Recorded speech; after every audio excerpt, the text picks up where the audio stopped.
Welcome students. इस video में मैं MCQ adaptation package mathematics class 10 के सेकेंड पार्ट को सॉल्व करने वाला हूं, जहां मैं क्वेश्चन नंबर 18 से लेकर आखिर तक यानी क्वेश्चन नंबर 35 तक सॉल्व करूंगा। ओके, इससे पिछले वीडियो में मैंने इसका पार्ट 1 बनाया था, जिसमें क्वेश्चन नंबर 1 से 17 तक सॉल्व किया था। उस वीडियो का लिंक मैं नीचे डिस्क्रिप्शन में दे दूंगा, आप उसे एक मर्तबा देख सकते हैं। इस वीडियो में हम क्वेश्चन नंबर 18 से बनाएंगे। तो क्वेश्चन नंबर 18 देखें।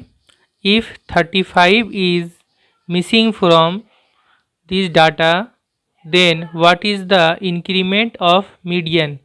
कहा जा रहा है ये जो एक डाटा दिया हुआ है, जो नंबर दिए हुए हैं, इसमें से अगर 35 को मिस कर दिया जाए यानी हटा दिया जाए तो कहा जा रहा है मीडियन में कितना इंक्रीमेंट होगा, यानी मीडियन कितना बढ़ेगा, माध्य का मान कितना बढ़ जाएगा।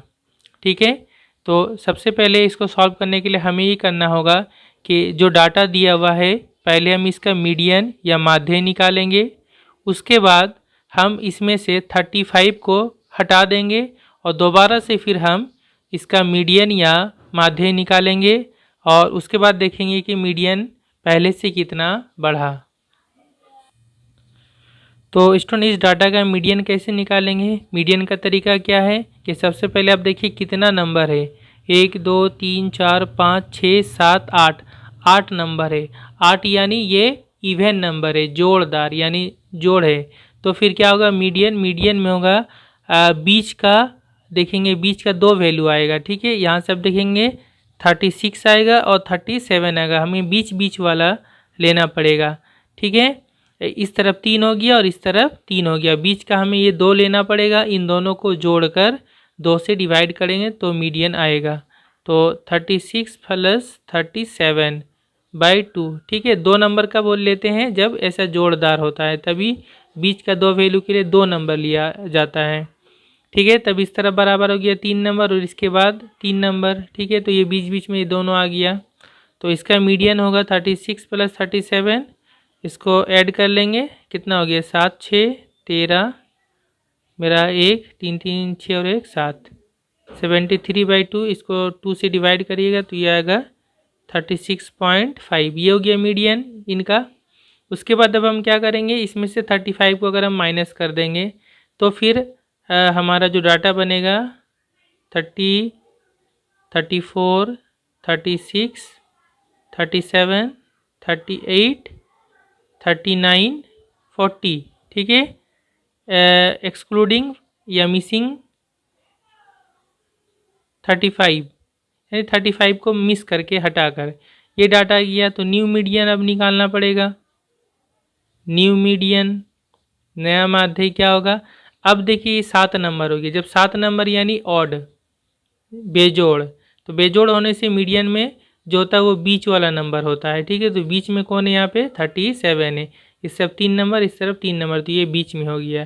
तो नया मीडियन क्या हो गया 37। ठीक है, तो अब हमें कहा गया कि पहले के मुकाबले मीडियन कितना बढ़ गया है। तो पहले का मीडियन था 36.5 और अब नया मीडियन है 37। कितना बढ़ गया, ये है 36.5 और ये है 37। 36.5 से 37 यानी 0.5 बढ़ गया। ठीक है, तो इंक्रीमेंट होगा, इंक्रीमेंट यानी बढ़ा, मीडियन बढ़ा कितना 37 से आप 36.5 को माइनस कर दें तो यह आ जाएगा 0.5। ठीक है, इसको माइनस करके देख ले, 37 से 36.5 माइनस करेंगे कैसे, ये सब कुछ नहीं तो यहाँ पॉइंट के बाद 0 होता है। इधर से 1 लेंगे धार, 10 से 5 गया 5, यहाँ 6 हो गया, 6 से 0 हो गया। ठीक है, तो 0.5 हो गया। ओके, तो ये हो गया इंक्रीमेंट या इतना बढ़ा, तो ये ऑप्शन करेक्ट होगा डी वाला। ओके, डी पे टिक करेंगे। 19, if the radius and height of a solid right circular cylinder, solid right circular cone, solid sphere are equal। कहा जा रहा है एक सॉलिड राइट सर्कुलर सिलेंडर, लंब वृत्ताकार बेलन, सॉलिड राइट सर्कुलर कोन ठोस लंब वृत्ताकार शंकु और सॉलिड स्फीयर या ठोस गोलक है, और तीनों का जो रेडियस या अर्धव्यास और तीनों का हाइट या ऊंचाई ये सब आपस में बराबर है, ठीक है। The ratio of their volumes is, तो उनके वॉल्यूम का रेशियो या आयतन का अनुपात कितना होगा। तो स्टूडेंट बनाने के लिए, चूँकि ये सब एमसीक्यू है, मैं ज़्यादा बड़ा नहीं कर रहा हूँ। पहले सिलेंडर था, बेलन था, मैं उसके लिए CY लिख रहा हूँ, उसका वॉल्यूम सिलेंडर इज़ टू। उसके बाद एक कोन, मैं CO लिख ले रहा हूँ, ठीक है। और उसके बाद है स्फीयर या गोलक, S लिख ले रहा हूँ। इनका मैं वॉल्यूम निकालूंगा। तो वॉल्यूम का रेशियो क्या होता है, सिलेंडर का वॉल्यूम का फॉर्मूला होता है πr²H, ठीक है, इज़ टू। कोन का वॉल्यूम का फॉर्मूला होता है 1/3 πr²H इज़ टू। और स्फीयर का वॉल्यूम का फॉर्मूला होता है 4/3 πr³। ओके, ये इनका वॉल्यूम या आयतन का रेशियो हो गया, अनुपात हो गया, ठीक है। अब बोला गया है कि इनका हाइट और रेडियस यानी H और R ये दोनों आपस में बराबर है, ठीक है। तो फिर H = R होगा, H = R, ये दिया हुआ है क्वेश्चन में बोला है। तो हम क्या करेंगे, हम H के जगह में R पुट कर देंगे, तब सभी में R हो जाएगा। πr² इंटू H के जगह में हो जाएगा R is to 1/3 πr² into R is to, ये इसमें तो R पहले से 4/3 πr³। अब देखिए कितना हो गया, πr³ बन गया, R² इंटू R क्यूब हो गया। 1/3 ये भी R² इंटू R³ बन गया इज़ टू 4/3 πr³। अब तीनों में से देखिए पाई कैंसिल हो जाएगा, R³ कैंसिल हो जाएगा सब में, ठीक है ना, ये सभी कैंसिल हो गया। तो यहाँ पे 1 हो गया, यहाँ पे 1/3 और यहाँ पर 4/3। अब क्या करेंगे, नीचे 3 जो है बटा को हटाना पड़ेगा 3 को, तो तीनों को 3 से इंटू कर देंगे। तो सिंपली इसको 3 से इंटू करेंगे, 3 एकम 3 होगा। इसको जब 3 से इंटू करेंगे तो ये 3 कैंसिल हो जाएगा, क्रॉस में 1 हो जाएगा। इसको 3 से इंटू करने से 3 हट जाएगा, 4 हो जाएगा। तो ये होगा रेशियो उनके वॉल्यूम या आयतन का, 3:1:4। ऑप्शन सी करेक्ट होगा। ओके। और इसमें मैं एक बात कहना चाहता हूँ कि आपके टीचर्स किस तरह से आपको जमा करने के लिए बोले हैं, तो आप उसी हिसाब से बना के दे। अगर सिर्फ कहते हैं कि MCQ में टिक करके जमा करना है तो उस तरह टिक करके जमा कर दे। अगर कहते हैं बना के जमा करना है तो थोड़ा सा आप और अच्छी तरह से लिख लीजिएगा इसको। ओके, तो हम क्वेश्चन नंबर 19 में टिक करेंगे option C. Next question 20, if R unit is the radius and 2L unit is the slant height of a right circular cone, एक राइट सर्कुलर कोन या लंब वृत्ताकार शंकु का रेडियस का लंबाई या अर्धव्यास का लंबाई R यूनिट या R इकाई है और उसका स्लांट हाइट या तिर्यक ऊंचाई 2L यूनिट या 2L इकाई है। Then the total surface area is, तो उसका टोटल सरफेस एरिया या समग्र तल का क्षेत्रफल क्या होगा। तो स्टूडेंट, अगर हम R और 2L को यूज़ करेंगे बनाएंगे तो इनमें से कोई भी ऑप्शन सही नहीं होगा, ठीक है। इसलिए यहाँ पे क्वेश्चन थोड़ा जो है मिसिंग है। एक्चुअली में ये बुक का ही क्वेश्चन है और यहाँ पे R नहीं होना चाहिए, R/2 होना चाहिए, ठीक है। R/2 करेंगे तो फिर इसका करेक्ट ऑप्शन आएगा। तो रेडियस हम लेंगे R/2 और स्लांट हाइट या तिर्यक ऊंचाई हम लेंगे 2L और फिर हम बनाएंगे ऑप्शन डी, इसका सही होगा।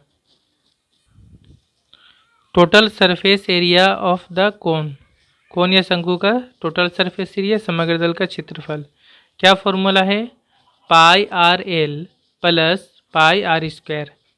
तो πR के जगह में हम R/2 लेंगे, πRL L के जगह पे हम लेंगे 2L, ठीक है। πRL plus πR², πR²। तो R के जगह में हम लेंगे R/2 का भी स्क्वायर होगा, ठीक है। ये हो गया, तो ये हो जाएगा आंसर कितना हो रहा है, 2 कैंसल, तो πRL हो रहा है, πRL प्लस ये πR का स्क्वायर R² बाई 2 का स्क्वायर 4, ठीक है। यहाँ से कॉमन लेंगे हम, πR दोनों में है, πR कॉमन आ जाएगा, तो यहाँ बचेगा L प्लस यहाँ पाई कॉमन आ गया, R² में से एक R बाहर कॉमन आ गया, एक R बचेगा बाई 4, तो ये हो जाएगा हमारा करेक्ट, ठीक है। r/4 पहले लिखा हुआ, l बाद में लिखा हुआ ऑप्शन में, उससे कोई प्रॉब्लम नहीं क्योंकि बीच में प्लस है, प्लस होने से आगे पीछे लिख सकते हैं। तो इसका करेक्ट ऑप्शन होगा डी, इतना स्क्वायर यूनिट वर्ग इकाई। ओके, डी में टिक करेंगे। क्वेश्चन 21, ये 9 क्लास का है। What is the solution of the equation 2x + y = 4 and 3x - 2y = -1?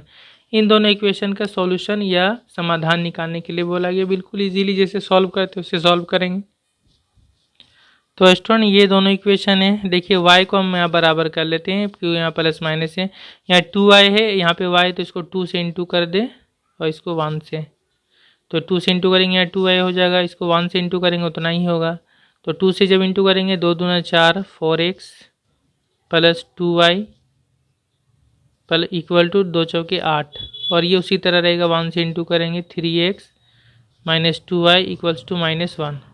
अब दोनों को ऐड कर दें, ऐड करने से +2y - 2y cancel, 4x + 3x add होगा 7x हो जाएगा, 8 - 1 यानी 7 हो जाएगा ये। तो दोनों तरफ 7 7 कैंसिल हो गया, तो या इस तरह कर x = 7, बाई नीचे 7 आ गया, 7 7 कैंसिल 1, तो x का वैल्यू आ गया 1।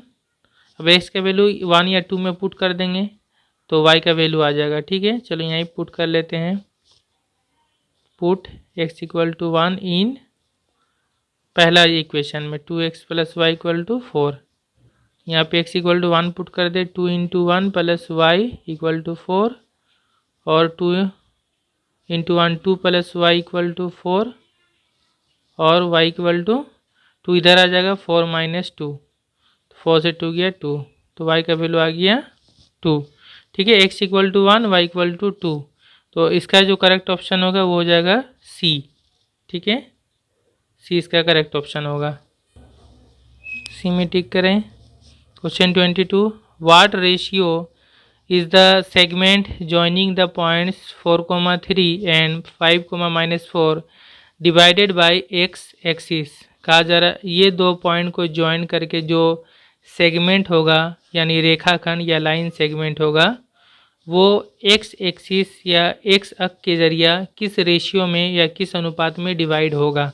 ओके, तो देखिए जब इसको x एक्सिस डिवाइड करेगा, इसको दोनों पॉइंट या बिंदु को जोड़ने वाले लाइन सेगमेंट या रेखाखंड को, तो x एक्सिस में क्या होता है, y 0 होता है, x एक्सिस में y 0 होता है। तो हम क्या करेंगे, उसका जो y कोऑर्डिनेट है उसको हम 0 कर देंगे। ठीक है, y निर्देशिका को हम निर्देशक को हम 0 कर देंगे। ओके,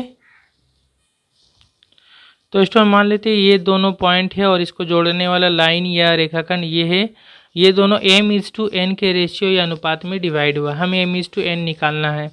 तो हम मान लेते हैं इसका जो है क्या होगा, y एक्सिस x एक्सिस में y 0 हो जाएगा, तो इसका हम y कोऑर्डिनेट या y निर्देशक निकालेंगे। ठीक है, तो y बराबर कैसे होता है, m से ये y वाला इंटू होगा सेकंड वाला, यानी -4 × m होगा, -4 × m प्लस n इंटू होगा ये y वाला 3 × n, और बटा नीचे हो जाएगा, ये दोनों ऐड हो जाएगा m + n, ये हो गया y निकाल y कोऑर्डिनेट या y निर्देशक, तो ये बराबर क्या हो जाएगा, 0 हो जाएगा। ओके, अब यहीं से देखिए आ जाएगा वैल्यू, m + n इधर इंटू होगा 0 से तो 0 हो जाएगा, इधर हो गया -4m + 3n = 0, और यहाँ से -4m = 3n को इधर कर दे -3n, माइनस कैंसल, और यहाँ पर हम निकालेंगे m/n, तो m/n क्या होगा, 3 इधर रहा बटा 4 इधर आ जाएगा, n इधर आ गया नीचे, तो m/n कितना गया 3/4, मतलब यही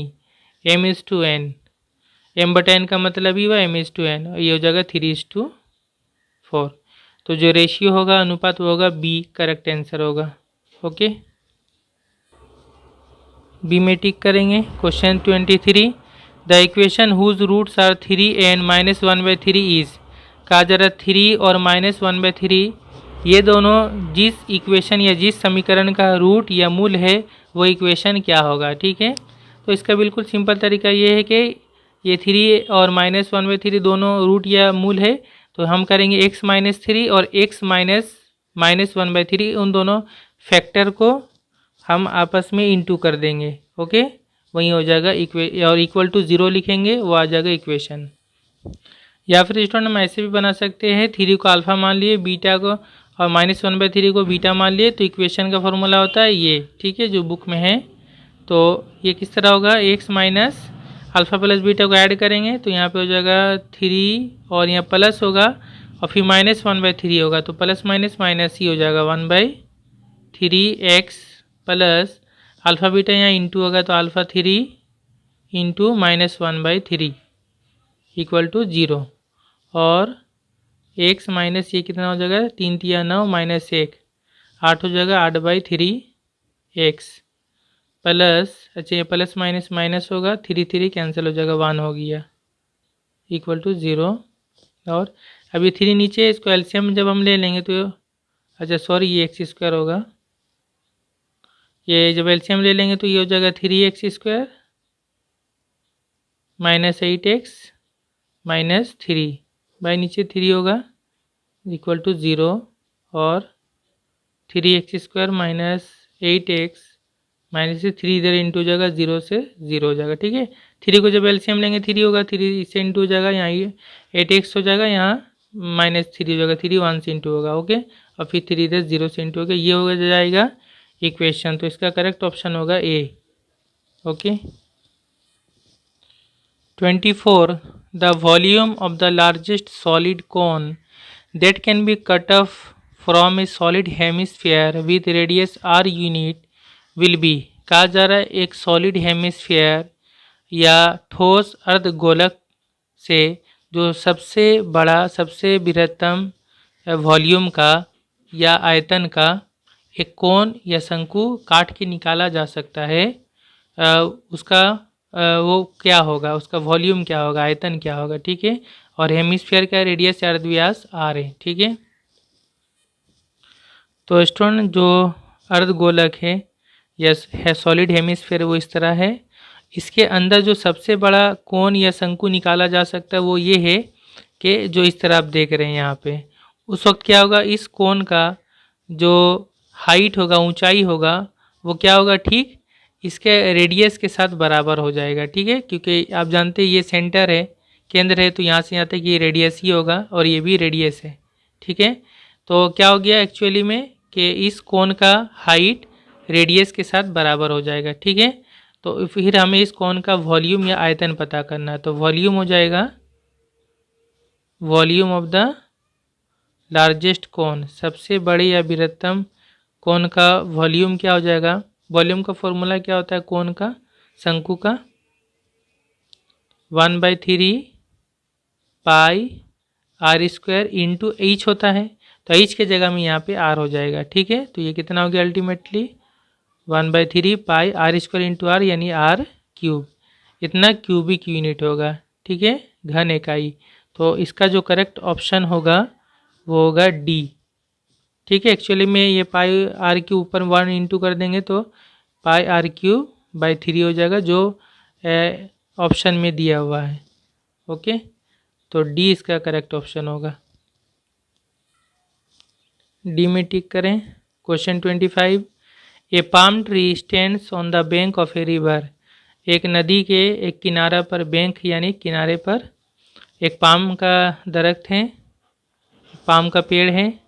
ए post is fixed in the earth on the other bank, ठीक जी नदी के एक तरफ जिधर पाम का पेड़ है उसके ठीक दूसरे तरफ एक पोस्ट वहाँ पे लगाया गया है, पोस्ट यानी खंबा लगाया गया है, just opposite in the palm tree, जो मैंने कहा। On moving 7√3 metres from the post along the bank, जहाँ पे खंबा लगा हुआ है वहाँ से हम ठीक एक तरफ जा रहे हैं, कितना दूरी 7√3 मीटर हम जा रहे हैं नदी के किनारे किनारे एलोंग द बैंक, ठीक है। It is found that the tree makes an angle of 60 degree at that point with respect to this bank, तो जहाँ पर हम पहुँचे 7√3 मीटर दूरी पर, वहाँ से जब हमने देखा उस दरख्त को, उस पेड़ को, तो फिर वहाँ पर जो है 60 डिग्री का एंगल बन रहा है, कौन बन रहा है। Then the width of the river is, तो नदी का विड्थ या चौड़ाई कितना होगा। ये ट्रिग्नोमेट्री का क्वेश्चन है स्टूडेंट। इसका नक्शा चित्र इस तरह बनेगा, ये नदी है, ठीक है, एक तरफ ये ए पॉइंट पे पाम ट्री है, पाम का पेड़ है, और ठीक इसके इधर नदी के इस तरफ बी पॉइंट में पोस्ट या खंबा है। फिर बोला गया इस पोस्ट से जब हम नदी के किनारे किनारे 7√3 मीटर हम चले, मान लीजिए सी पॉइंट पर पहुँचे, तो फिर इस सी पॉइंट से जब हम इस तरह पेड़ को देखेंगे इस तरह ऐसे, तो यहाँ पे 60 डिग्री का एंगल बन रहा है। ठीक है, तो कहा जा रहा है नदी का चौड़ाई, यानी हमें ए बी निकालना पड़ेगा, नदी का चौड़ाई है। बिल्कुल इसका ट्रिग्नोमेट्री में बनाएंगे, ये हमें निकालना है और ये दिया हुआ है, ये इसको परपेंडिकुलर या लंब और ये बेस यानी आधार, P/B यानी tan थीटा का फॉर्मूला हम लगा लेंगे। ओके, तो यहाँ पे देखिए ए बी निकालना है हमें, ए बी बटा बी सी, ए बी बटा बी सी यानी P/B हो गया, यानी tan थीटा, tan कितना, थीटा यहाँ 60 डिग्री है, ये हो गया, और A B by B C कितना है 7√3 इक्वल टू tan 60 का वैल्यू होता है √3। अब इसको इधर इंटू कर दें, A B equal to 7√3 into √3, तो √3 इंटू के 3 होता है, तो 7 इंटू 3 यानी 7 या 21 मीटर। तो ए बी यानी नदी का चौड़ाई 21 मीटर होगा। ओके, तो इसका करेक्ट ऑप्शन होगा बी। ओके, बी में टिक करें। 26 P is an external point of circle with centre O। O centre या केंद्र वाला एक सर्कल या वृत्त है, उसके बाहर में एक पॉइंट P है, P एक बिंदु है बाहरी। आफ्टर ज्वाइनिंग OP को ज्वाइन करने के बाद what is the next step to draw the pair of tangents of circle from P। OP को ज्वाइन करने के बाद P पॉइंट से, P बिंदु से उस सर्कल पर पेयर ऑफ टेंजेंट यानी टेंजेंट या स्पर्शक रेखा का जोड़ा, यानी 2 टेंजेंट। ठीक है, 2 टेंजेंट ड्रॉ करने के लिए, अंकन करने के लिए नेक्स्ट स्टेप क्या होता है। ठीक है, तो ये जो आप है ये चैप्टर 17 का है, क्लास 10 का। तो जहाँ पे हम 2 टेंजेंट या 2 स्पर्शक रेखा बनाते हैं, तो सबसे पहले हम क्या करते हैं, सर्कल होता है, बाहर से एक पॉइंट P लेते हैं, P से O को ज्वाइन करने के बाद हमारा जो नेक्स्ट काम क्या होता है, नेक्स्ट होता है कि हम OP को, यानी जो लाइन आता है OP को हम बाइसेक्ट करते हैं, समद्वि खंड करते हैं। ठीक है, तो जो नेक्स्ट स्टेप है वो हो जाएगा बी, समद्वि खंड करना, to bisect OP। Okay, OP को समद्वि खंड करना। तो ये तो ऐसे ही समझ में आ गया। Question 27, in triangle ABC, AB equal to 9 centimetre, BC 6 centimetre and CA 7.5 centimetre. ABC त्रिभुज में ये तीनों का नाप दिया हुआ है। In triangle DEF the corresponding sides of BC is EF। BC का जो कोरस्पॉन्डिंग साइड है वो EF है। ठीक है, here EF equal to 8 centimetre और ये 5 सेंटीमीटर है। If triangle DEF similar to triangle ABC, अगर ये दोनों त्रिभुज आपस में सिमिलर या समरूप है, then the perimeter of triangle DEF will be. तो DEF ट्रायंगल का पेरीमीटर या परिमाप क्या होगा। तो स्टूडेंट देखिए, ये दोनों ट्रायंगल आपस में सिमिलर या समरूप है, इसका तीनों साइड दिया हुआ है, और BC का जो कोरस्पॉन्डिंग है अनुरूप वो EF है 8 सेंटीमीटर।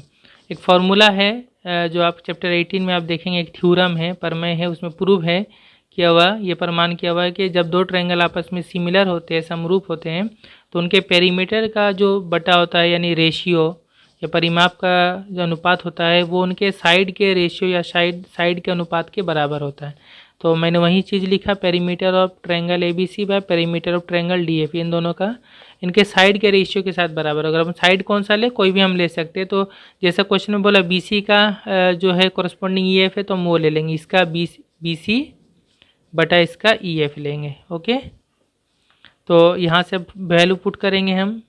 ABC ट्रायंगल का पेरीमीटर या परिमाप कितना होगा, यानी इसके तीनों साइड को जोड़ना होता है, वहीं उसका पेरीमीटर होगा, यानी 9 + 6 + 7.5। और DF का पेरीमीटर हमें निकालना पड़ेगा, तो शॉर्ट में हम लिख ले रहे हैं peri of triangle DEF। BC है 6 बटा EF है 8, नीचे 8 हो गया। तो ये कितना हो गया देख ले, ये 2 से कट जाएगा, 2 × 3 = 6, 2 × 4 = 8। इसको ऐड कर ले, 9 × 6 = 15, 15 और 7 22.5 हो जाएगा, ये 22.5, और नीचे perimeter of triangle DEF equal to 3/4। 3 से ही कैंसिल हो जाएगा, 3 सत्ते 21, 22 एक 11, 15 3 पच्चे 15, यहाँ पॉइंट आ जाएगा बीच में। फिर 7.5 इधर 1 हो गया, 7.5 क्रॉस मल्टीप्लाई करेंगे, ये हो जाएगा 1 से इंटू और 4 हो जाएगा इससे इंटू। तो perimeter of triangle DEF equal to 4 into 7.5। तो ये कितना हो गया, 4 पच्चे 20 का 0.4 सत्ते 28 29 30, 30.0 मतलब 30 सेंटीमीटर। ठीक है, 30 सेंटीमीटर हो जाएगा ट्रायंगल DEF का पेरीमीटर या परिमाप। तो इसका करेक्ट ऑप्शन जो होगा वो हो जाएगा डी। ओके, डी में टिक करें। 28 3 equal circles touch one another externally. 3 बराबर सर्कल है, वृत्त हैं बराबर हैं और एक दूसरे को एक्सटर्नली टच कर रहे हैं, बाहर से टच कर रहे हैं। The centres of 3 circles form, तो उन तीनों सर्कल या तीनों वृत्त के जो सेंटर होंगे, केंद्र होंगे, वो कैसा ट्रायंगल या कैसा त्रिभुज बनाएंगे। ठीक है, तो इसका आंसर है इक्विलेटरल ट्रायंगल बनाएंगे। आप अंदाज़ा कर सकते हैं इसका नक्शा चित्र से। इस तरह से मैंने ऐसे ही बना दिया स्टूडेंट कि ये 3 सर्कल, ये तीनों बराबर है नाप में और इस तरह बाहर से टच कर रहे हैं। तो इनका जो सेंटर है, ये सेंटर, ये सेंटर और ये सेंटर, ये कैसा ट्रायंगल बनाएगा आप समझ सकते हैं। तो ये एक इक्विलेटरल ट्रायंगल बनाएगा जिसका तीनों साइड, तीनों भुजा बराबर होता है। ठीक है, और अगर कहेंगे कि इसको कैसे हम प्रूव करके दिखा सकते हैं, तो इसका भी बिल्कुल इस तरह से तरीका होगा कि जब ये बराबर सर्कल है तो जब ये टच करेगा तो फिर ये यहाँ से जो ये बराबर दूरी होगा, ये और ये पार्ट बराबर होगा, इसी तरह ये और ये पार्ट बराबर होगा, ये और ये पार्ट बराबर होगा। ठीक है, तो इस तरह हम देखेंगे टोटल ये तीनों साइड बराबर होगा। तो ये क्या होगी, इक्विलेटरल ट्रायंगल या समबाहु त्रिभुज होगा। ओके, तो इसका करेक्ट ऑप्शन होगा B, equilateral triangle. Equilateral triangle B correct.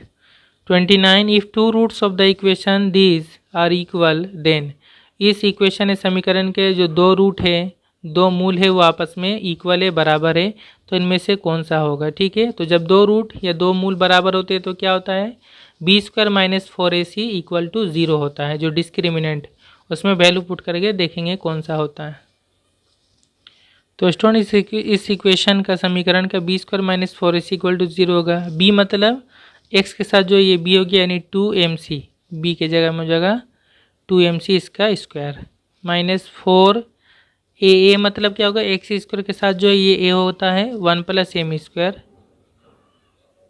और c मतलब क्या होगा, ये लास्ट वाला c² - a² इक्वल टू ये 0 होगा। अब यहाँ से देखिए क्या होगा, 2 का स्क्वायर 4, m² c² हो जाएगा -4, और ये दोनों को इंटू कर ले ब्रैकेट में, 1 से ये इंटू हो जाएगा, तो c² - a² फिर plus m² c², m² c² फिर plus minus minus m² a² equal to 0। और ये दोनों से अच्छा इस तरह पहले इंटू कर ले, 4 m² c² माइनस 4 से सबको इंटू करेंगे, 4c² minus minus plus 4a² फिर minus plus minus 4 m² c² फिर minus minus plus 4 m² a² equal to 0। देखिए 4 m² c² यहाँ माइनस है और यहाँ 4 m² c² यहाँ प्लस, ये दोनों कैंसिल हो जाएगा, बचेगा बाकी ये -4 c² plus 4 a² plus 4 m² a² equal to 0। Okay, ये सब में से 4 है, चारों यहाँ भी 4 4 4 है, 4 कॉमन ले लेंगे, तो यहाँ पे -c² बचेगा, यहाँ पर प्लस a², यहाँ पे m² a² इक्वल टू 0। और 4 यहाँ इंटू है ब्रैकेट के साथ, 4 इधर आएगा, 0/4 हो जाएगा यानी 0, तो हो जाएगा -c² plus a² plus m² a² equal to 0। और अब यहाँ से देख लीजिए c² को राइट साइड कर दे, ये रहने दे, तो और ये दोनों a² plus m² a² equal to इधर आएगा c² माइनस से प्लस हो जाएगा। उसके बाद यहाँ से ए स्क्वायर दोनों में कॉमन आ जाएगा ए स्क्वायर, तो यहाँ पे हो जाएगा 1 और यहाँ पे हो जाएगा M square equal to C square. इसी को घुमा के लिखा है, इसका करेक्ट ऑप्शन है सी वाला। ठीक है, सी स्क्वायर पहले इधर है तो इसको हम इस तरह लिख सकते हैं, इधर सी स्क्वायर इस तरफ A square into 1 plus M square, तो ये सी करेक्ट होगा। 30 in construction of in circle of a triangle what is the first step. कहा जा रहा है किसी ट्रायंगल या त्रिभुज का जब हम इन सर्कल बनाते हैं, उसका अंतःवृत्त बनाते हैं, तो उसका फर्स्ट स्टेप या पहला स्टेप क्या होता है। ठीक है, तो हमें पता है इन सर्कल बनाने में हम पहले ट्रायंगल बनाने के बाद जो दो साइड का एंगल होता है, कोण होता है, उसका हम इंटरनल एंगल बाइसेक्टर, उसका जो हम बाइसेक्टर बनाते हैं, समद्वि भाजक बनाते हैं। ठीक है, तो हम क्या करेंगे, to draw internal bisector of angles, दोनों इंटरनल बाइसेक्टर या अंतःकोण समद्वि भाजक हम बनाते हैं, तो इसका करेक्ट ऑप्शन होगा ए। ओके, 30 का हो जाएगा ए। फिर 31 in a triangle A B C equal to 90 degree and B D perpendicular upon A C. इस ट्रायंगल में ए बी सी 90 डिग्री है, बी डी ए सी के ऊपर लंब है, परपेंडिकुलर है। A B 5.7 centimetre, B D 3.8 centimetre, C D 5.4 centimetre. What is the length of B C, तो B सी का लंबाई क्या होगा। तो देखिए स्टूडेंट, इस तरह नक्शा चित्र होगा। ए बी सी ट्रायंगल है, यहाँ पे ए बी सी एंगल ये 90 डिग्री है। ओके, 90, और बी डी जो है ये बी डी ए सी के ऊपर में परपेंडिकुलर है, यानी ये भी 90 यहाँ बना रहा है। और बोला कि ए बी 5.7 सेंटीमीटर है, बी डी 3.8 और सी डी 5.4 हमें निकालना है बी सी। तो स्टूडेंट ये जो है चैप्टर 18 का क्वेश्चन है, जिसमें इस तरह ये परपेंडिकुलर होने से और ये 90 होने से क्या होता है, ये दोनों ट्रायंगल आपस में सिमिलर होता है, समरूप होता है। तो मैंने वही लिखा ए बी डी ये किसके साथ सिमिलर होगा, इसके अगर हम ए लेते हैं यहाँ पे, तो इसका हम स्टार्ट करना पड़ता है बी से, बी सी डी। ठीक है, डी डी पे आके ख़त्म होगा। तो जब ये सिमिलर हो गया तो फिर हम क्या कर सकते हैं, इनके जो साइड या भुजा है वो भी आपस में क्या होंगे, प्रोपोर्शनल होंगे। ठीक है, तो ए बी, इसका अगर हम ए बी लेते हैं तो इसका हमें लेना पड़ेगा बी सी, और इसका अगर हम लेते हैं बी डी तो इसका लेना पड़ेगा हमें सी डी। ठीक है ना, बी डी के यहाँ पे सी डी। ठीक है, अब देखिए वैल्यू पुट करें। ए बी जो है ये है 5.7, बी सी हमें निकालना है, और बी डी है 3.8 और सी डी जो है वो है 5.4। ओके, अब देखिए यहाँ भी पॉइंट के बाद एक नंबर, पॉइंट के बाद एक नंबर, दोनों कैंसिल हो जाएगा। ये 19 से कटेगा, 19 दूना 38, 19 तिया 57। ठीक है, और उसके बाद 2 से कटेगा, 2 दूना 4 और 1 गया 14, 2 सत्ते 14। ठीक है, इधर 1 हो गया। अब क्रॉस मल्टीप्लाई कर दे, बी सी 1 से इंटू हो गया बी सी, और 2.7 3 से इंटू हो जाएगा, 3 इंटू 2.7 कितना हो गया, 3 से 27 से 81 होता है, और ये पॉइंट आ जाएगा बीच में, तो बी सी हो जाएगा 8.1 सेंटीमीटर। तो इसका करेक्ट ऑप्शन होगा D. Okay, correct option D.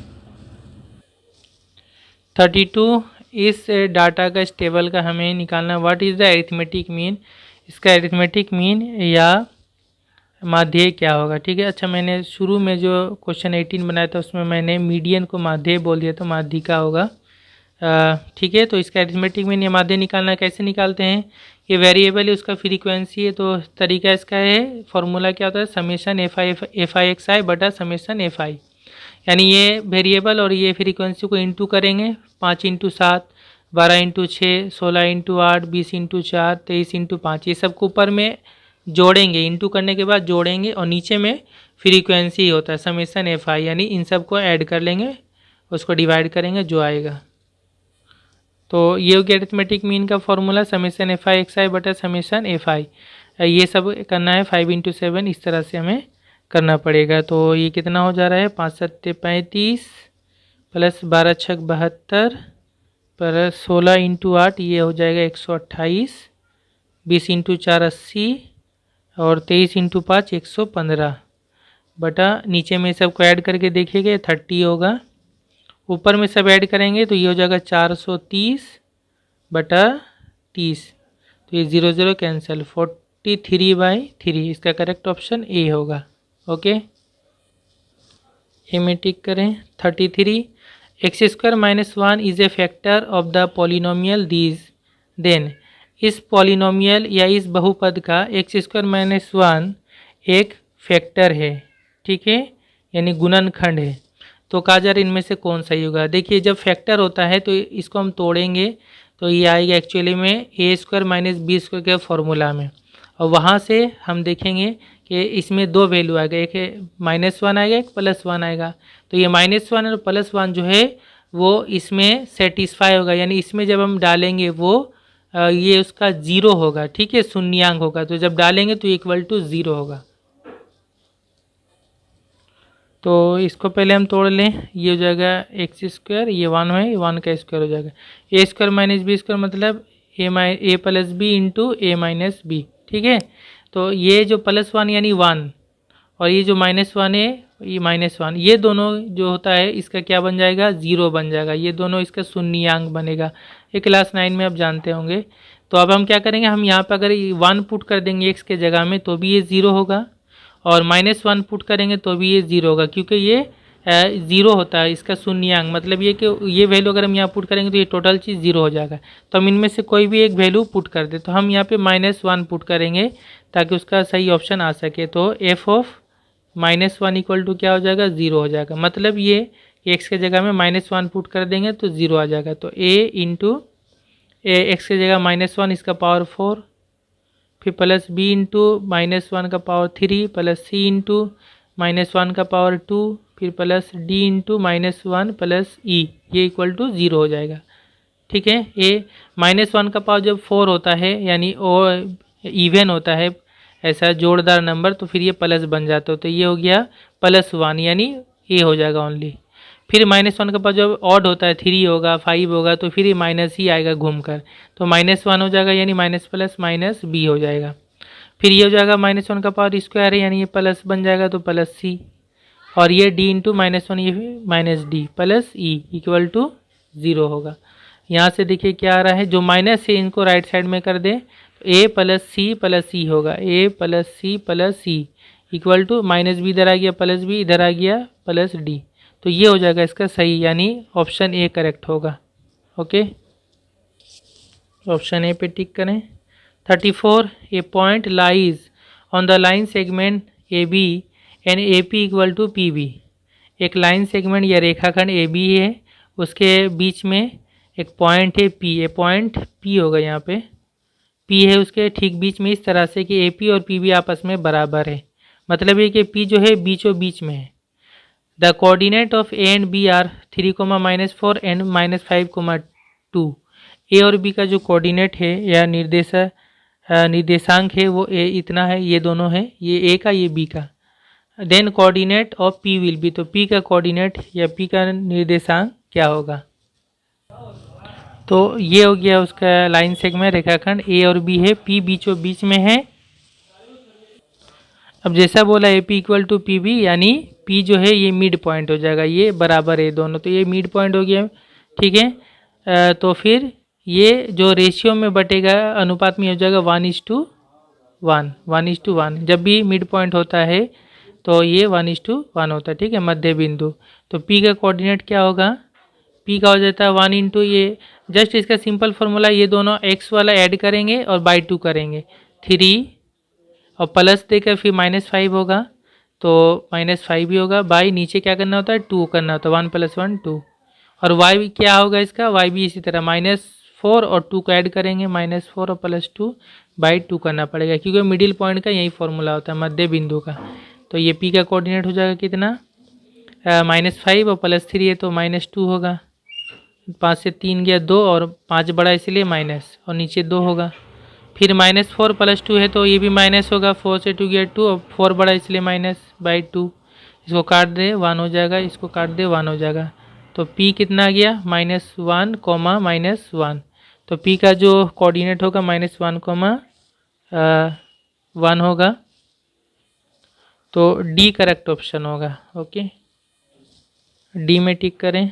आखिरी question 35 area of total surface of A cube is S² unit capital S and length of diagonal is capital D units. कहा जा रहा है एक क्यूब या घन का टोटल सरफेस एरिया या समग्र तल का क्षेत्रफल एस स्क्वायर यूनिट है, एस वर्ग इकाई, और उसका डायगोनल या विकर्ण का लंबाई डी इकाई है, तो इनमें से कौन सा होगा। ठीक है,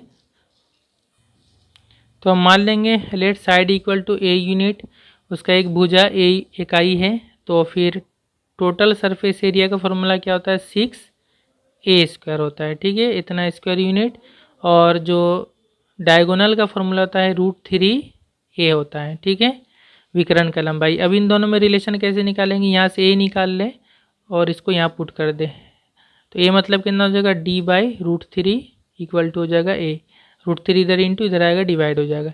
a का मतलब क्या होगा d/√3, उसको यहाँ पुट कर देंगे, और s इक्वल टू 6 इंटू a के जगह में d/√3 इसका होल स्क्वायर, तो ये क्या हो गया s इक्वल टू 6 इंटू d² हो जाएगा बाई √3 का स्क्वायर 3 होता है, 3 दूना 6, तो s इक्वल टू क्या आ गया 2 कैपिटल D²।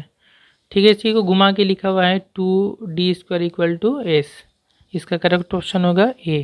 ओके, तो करेक्ट ऑप्शन हो गया a। तो स्टूडेंट यहाँ तक हमारा MCQ एडेप्टेशन पैकेज मैथ का क्लास 10 का कंप्लीट हो गया। जो कुछ मैंने अभी बताया कॉपी में, इसका मैं PDF फाइल बना के नीचे डिस्क्रिप्शन में दे दूंगा, आप उसको डाउनलोड करके भी रख सकते हैं। आपने खुद से प्रैक्टिस करना है और अपने से कॉपी में लिखना है। ठीक है, ताकि आपको इन चीज़ों का नॉलेज हो सके, सही से आप प्रैक्टिस कर सके। Okay, thank you very much.